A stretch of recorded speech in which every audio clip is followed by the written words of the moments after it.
Hello friends, आज की video में हम लोग देखने वाले हैं 31 जनवरी 2023 को थर्ड शिफ्ट में जो क्वेश्चंस पूछे गए थे एसएससी जीडी की एग्ज़ाम में। उसमें हिंदी, जीके, जीएस और करंट अफेयर के जो क्वेश्चंस पूछे गए थे वो सारे क्वेश्चन हम लोग यहाँ पे देखने वाले हैं। तो वीडियो में अंत तक बने रहें और चैनल पे नया है तो चैनल को सब्सक्राइब करें।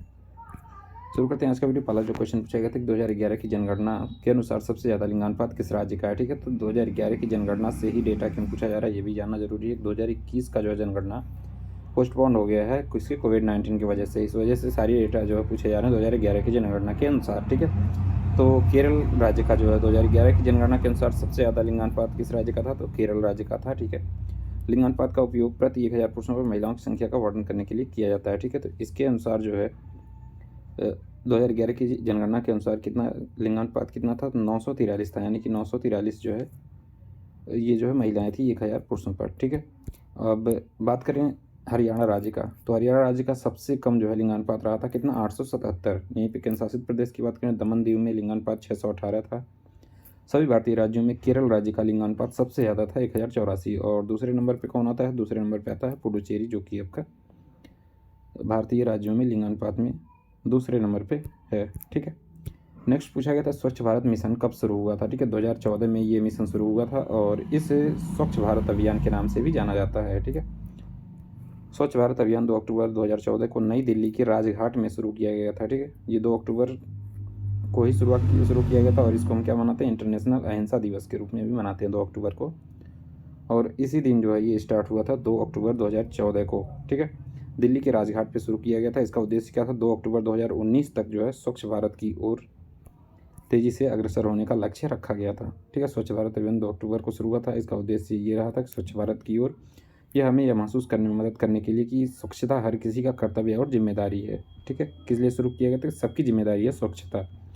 और स्वच्छता सर्वेक्षण की बात करें तो इंदौर सिटी सबसे स्वच्छ सिटी में आ रहा है पिछले 2 सालों से। ठीक है, इस प्रकार स्वच्छ भारत मिशन 2 अक्टूबर 2014 को शुरू किया गया था। इसका उद्देश्य उन लोगों के लिए शौचालय बनाना भी था जिनके पास जो है शौचालय नहीं है। स्वच्छता और सफाई पर केंद्रित ये अभियान था और इसका मकसद खुले में शौचालय जाने पर रोक लगाना था।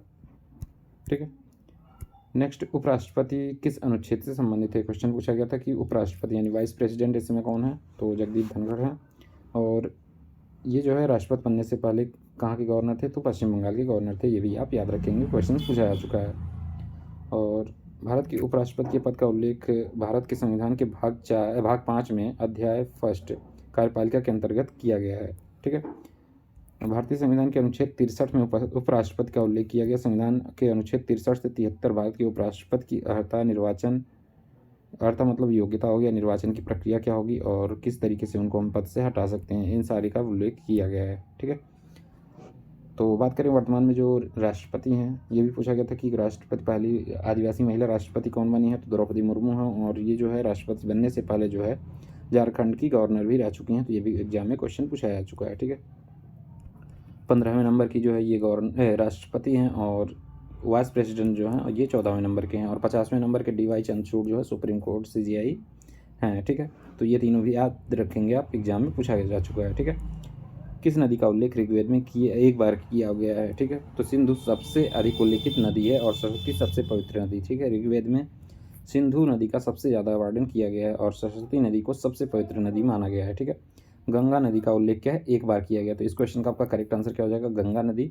यमुना का उल्लेख 3 बार किया गया और कृष्णा का उल्लेख जो है उसमें नहीं किया गया है, ये भी आप ध्यान देंगे, कृष्णा नदी का उल्लेख नहीं है।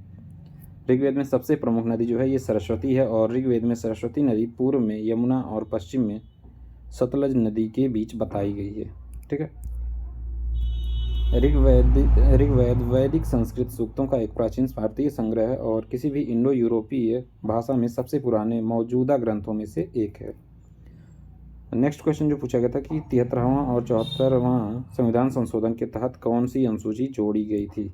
ठीक है, तो 73वें संविधान संशोधन द्वारा संविधान में 11वीं अनुसूची जो है जोड़ी गई थी और इसके तहत पंचायतों के अंतर्गत 29 विषयों की सूची की व्यवस्था की गई थी। ठीक है, भारत में संवैधानिक रूप से पंचायती राज संस्थानों PRIs की स्थापना करके 73वें और 74वें संविधान संशोधन ने पंचायतों एवं नगर पालिकाओं को निर्वाचित करने का प्रावधान किया है। ठीक है, नेक्स्ट उपचुनाव से हर शिफ्ट में एक क्वेश्चन पूछे जा रहे हैं। तो उपचुनाव आप देख के जाएंगे कि कौन से उपचुनाव में कौन से जो है मेंबर ने विजय हासिल की है। तो बिहार विधानसभा उपचुनाव से पूछा गया था कि बोचहा क्षेत्र से कौन जो है उपचुनाव जीते हैं, तो ये अमर कुमार पासवान जो कि आरजेडी राष्ट्रीय जनता दल के सदस्य थे, ये जो है जीते हैं। ठीक है, नेक्स्ट पूछा गया था द्रोणाचार्य पुरस्कार की शुरुआत किस वर्ष हुआ था। ठीक है, द्रोणाचार्य पुरस्कार की शुरुआत हुआ था 1985 में, और द्रोणाचार्य पुरस्कार की स्थापना 1985 में जो है की गई थी। ठीक है, 1985 में स्थापना की गई थी। ये पुरस्कार जो है भारत सरकार द्वारा खेल कोचिंग, ठीक है, कोचेज को दिया जाता है, जो कोच रहते हैं उनको ये पुरस्कार दिया जाता है कि क्षेत्र में उत्कृष्टता के लिए दिया जाता है। इस पुरस्कार में 3 लाख रुपए नगद, द्रोणाचार्य की एक कांस्य प्रतिमा और प्रशस्ति पत्र जो डॉक्यूमेंट है वो दिया जाता है। एक डॉक्यूमेंट दिया जाता है, 3 लाख रुपए दिया जाता है, और द्रोणाचार्य की एक कांस्य की प्रतिमा भी दी जाती है। ठीक है, यह पुरस्कार केवल ओलंपिक खेलों, पैरालंपिक खेलों, एशियाई खेलों, राष्ट्रमंडल खेलों, विश्व चैंपियनशिप और विश्व कप के साथ साथ क्रिकेट, स्वदेशी खेलों और पैरा स्पोर्ट्स जैसे आयोजनों में शामिल व्यक्तियों को भी दिया जाता है। ठीक है, तो ये आप ध्यान रखेंगे, इन सारे फील्ड में जो है द्रोणाचार्य पुरस्कार दिया जाता है। और इसमें जो इनामी राशि है, नगद जो कैश दिया जाता है वो कितना, 3 लाख रुपए दिया जाता है। ठीक है, पहली आदिवासी महिला राष्ट्रपति कौन बनी है, ये क्वेश्चन पूछा गया था। तो ये है द्रौपदी मुर्मू, और दूसरी महिला हैं ये, पहली महिला राष्ट्रपति की बात करें प्रतिभा देवी सिंह पाटिल थी, दूसरी महिला जो बनी है ये हैं द्रौपदी मुर्मू। लेकिन ये पहली आदिवासी महिला, अगर बात करें आदिवासी की, तो ये पहली आदिवासी महिला है। और राष्ट्रपति बनने से पहले ये कहाँ पे, ये 15 नंबर की हैं, और ये जो है झारखंड की गवर्नर भी रह चुकी हैं, यानी झारखंड की राज्यपाल भी रह चुकी हैं। भारत की पहली आदिवासी महिला राष्ट्रपति हैं। ठीक है, नेक्स्ट क्वेश्चन पूछा गया था कि फूल का पर्यायवाची शब्द क्या होता है। तो फूल का पर्यायवाची होता है सारंग, कुसुम, सुमन, गुल, उत्मांस, लतांत, मंजरी, पुष्प, गुलशन, विकसितावस्था, डैफोडिल और प्रसून। ठीक है, ये सारे जो है फूल के पर्यायवाची हैं। नेक्स्ट क्वेश्चन पूछा गया था महावीर का पर्यायवाची शब्द क्या होता है। तो महावीर का पर्यायवाची शब्द होता है केसरी, सिंह, शेर, व्याघ्र, पंचमुख, मृगेंद्र, केहरी, केसी, ललित, हरि, मृगपति, वनराज, शार्दुल, नाहर, सारंग और मृगराज। ये सारे जो हैं किसके पर्यायवाची हैं, महावीर शब्द के पर्यायवाची हैं। यहाँ पे कन्फ्यूजन था क्वेश्चन में, सेलुलोज कहाँ पाया जाता है, ये शायद पूछा गया था। तो सेलुलोज की बात करें तो सेलुलोज आपका एक कार्बनिक यौगिक है जिसका रासायनिक फार्मूला होता है C6H10O5 N का मतलब क्या है, ये पॉलीसैकराइड है। ठीक है, बहुशर्करा है, इसमें इसी तरीके के बहुत सारे जुड़े रहते हैं, इसीलिए ये N लगा दिया जाता है। और ये जो है बहुशर्करा यानी पॉलीसैकराइड एलिमेंट है। नेक्स्ट पंचवर्षीय योजना से ऐसे क्वेश्चन पूछे जा रहे हैं। 12वीं योजना 2012-17 के बारे में पूछा गया था। तो इसका उद्देश्य क्या था, भारत सरकार की 12वीं पंचवर्षीय योजना में 9% की वृद्धि दर हासिल करने का जो है लक्ष्य या फिर निर्णय लिया गया था। लेकिन राष्ट्रीय विकास परिषद द्वारा जो है इसको 8% की वृद्धि दर को मंजूरी दी गई थी। ठीक है, नेक्स्ट पूछा गया था कि उन्नति का अर्थ प्रगति है, इसलिए अवनति इसका विलोम होगा। ठीक है, तो उन्नति का विलोम पूछा गया था, तो करेक्ट आंसर क्या हो जाएगा, अवनति हो जाएगा। ठीक है, उन्नति का विलोम होता है अवनति।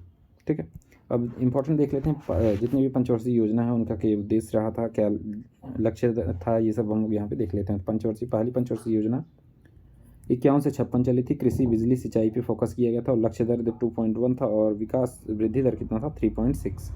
दूसरी पंचवर्षीय योजना की बात करें तो 56 से 61 चला था। पूर्ण उद्योग पे फोकस किया गया था और 4.5 का लक्ष्य रखा गया था, जो कि 4.2 तक ही पहुंच पाया था। तीसरी योजना का 1961 से 66 तक चला था।